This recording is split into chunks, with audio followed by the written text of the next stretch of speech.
ಕೊಂಡಿ ಇದ್ದಂಗೆ ಅಷ್ಟೆ. ಹೀಗಾಗಿ ಇವೆಲ್ಲರಿಗೂ ಉದ್ಯೋಗಶೀಲ ಸ್ಥಿತಿ ಬಂದಿಂದ ನಾವೆಲ್ಲ ಇವತ್ತು ಉದ್ಯೋಗಕ್ಕಾಗಿ ಒತ್ತಾಡುವಂಥ ಅದೇ ಕಾಲಕ್ಕೆ ಜಿ ಅಂತ ಹೇಳ್ತಾ ಇದ್ವಿ. CJP ಅಂತ ಹೋರಾಟಗಳು ಮತ್ತೆ ಒಳಮುಡ್ತಾ ಇದ್ದಾವೆ. ಇವತ್ತು CJP ಇವರು ಯಾರು ತೊಳ್ತಾ ಇದ್ದಾರೆ ಆದರ್ಶ ಆಗ ಗಾಂಧಿಯವ್ರನ್ನ. ಯಾಕಂದ್ರೆ ಅಹಿಂಸೆ ಆಯಿತು ಜೊತೆ ಉದ್ಯೋಗ ಸೃಷ್ಟಿ ಮಾಡುವಂಥ ದೊಡ್ಡ ಕ್ಷೇತ್ರನ ಅವ್ರು ಹೇಳಿದರು, ನಾವು ಮಾಡಲಿಲ್ಲ ಅನ್ನುವಂಥದ್ದು ಅದನ್ನು ಪ್ರಸನ್ನ ಅವರು ತಮ್ಮ ಏನಪ್ಪ ಅಂತಂದ್ರೆ ಲೇಖನದಲ್ಲಿ ವ್ಯಕ್ತಪಡಿಸಿದ್ದಾರೆ. ಅದಕ್ಕೆ ಇವತ್ತೇನೋ ಆಗಸ್ಟ್ 7 ಈ ಸಂದರ್ಭ ಆಗಸ್ಟ್ 7ನೇ ತಾರೀಕು ರಾಷ್ಟ್ರೀಯ ಕೈಗಾರಿಕಾ ಕೈಮಗ್ಗ ದಿನ ಅಂತ ಹೇಳ್ತಾರೆ. ಕೈಮಗ್ಗ ಮಾಡ್ರಿ ದಿನ ಆಯ್ತು. ವರ್ಷದಿಂದ ಆಚರಿಸೋ ಸಲುವಾಗಿ ನಾವು ಮಾಡಿ ಬರಿತೀವಿ ಓದ್ತೀವಿನ ಇದಕ್ಕಿಂತ ಮುಖ್ಯವಾಗಿ ಅವುಗಳನ್ನ ಆಚರಣೆ ತರಬೇಕಾಗಿತ್ತು, ತಂದಿಲ್ಲ. ಅದರ ಪರಿಣಾಮ ಒಟ್ಟು ಪರಿಣಾಮ ನಿರುದ್ಯೋಗ, ಬಡತನ, ಹಸಿವು. ಅದೇ ಕಾರಣಕ್ಕೆ ನಮ್ಮ ಯುವಕರಿಗೂ ಇವತ್ತು ಬೀದಿಗಳದು ಹೋರಾಟ ಮಾಡುವಂಥ ಪರಿಸ್ಥಿತಿ ಬಂದು ನಿಂತದ. ಇದಕ್ಕೆಲ್ಲ ಕಾರಣ ನಾವು ಮಾಡ್ಕೊಂಡಂಥ ತಪ್ಪುಗಳು. ಏನಂತೀರಿ ಇದಕ್ಕೆ?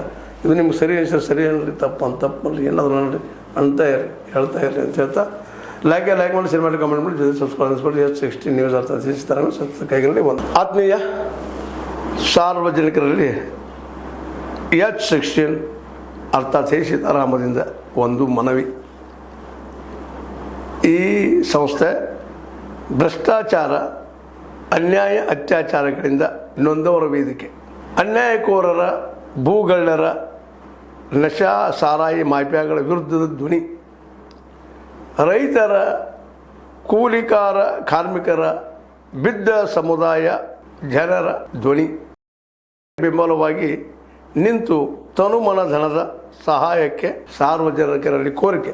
ದಾನದ ಸಹಾಯ ನೀಡಿ ಸ್ವಾತಂತ್ರ್ಯ ಪತ್ರಿಕೋದ್ಯಮ ಉಳಿಸಿ ಬೆಳೆಸಿ. ವಂದನೆಗಳು. ತಮ್ಮನ್ನೇ ನಂಬಿರುವ ಮಲ್ಲಪ್ಪ ಇ ಜೋತಾವರ್. ಈ ಕೆಳಗಿನ QR ಸ್ಕ್ಯಾನ್ ಮಾಡಿ ಅಥವಾ ಈ ನಂಬರ್ ಅಂದರೆ 7411402405ಗೆ ಇಲ್ಲ 9686864852ಗೆ ನೀವು ಫೋನ್ಪೇ ಮಾಡಿ, ಪೇಟಿಎಮ್ ಮಾಡಿ ಅಥವಾ ಇನ್ನಾವುದೇ ಮಾಧ್ಯಮದಿಂದ ಗೂಗಲ್ ಮೂಲಕ ಸಹಾಯ ಮಾಡಿ ಈ ಪ್ರಾಮಾಣಿಕ ಪತ್ರಿಕೋದ್ಯಮವನ್ನು ಉಳಿಸಿ ಅಂತ ಮತ್ತೊಮ್ಮೆ ಮನವಿ. ವಂದನೆಗಳು.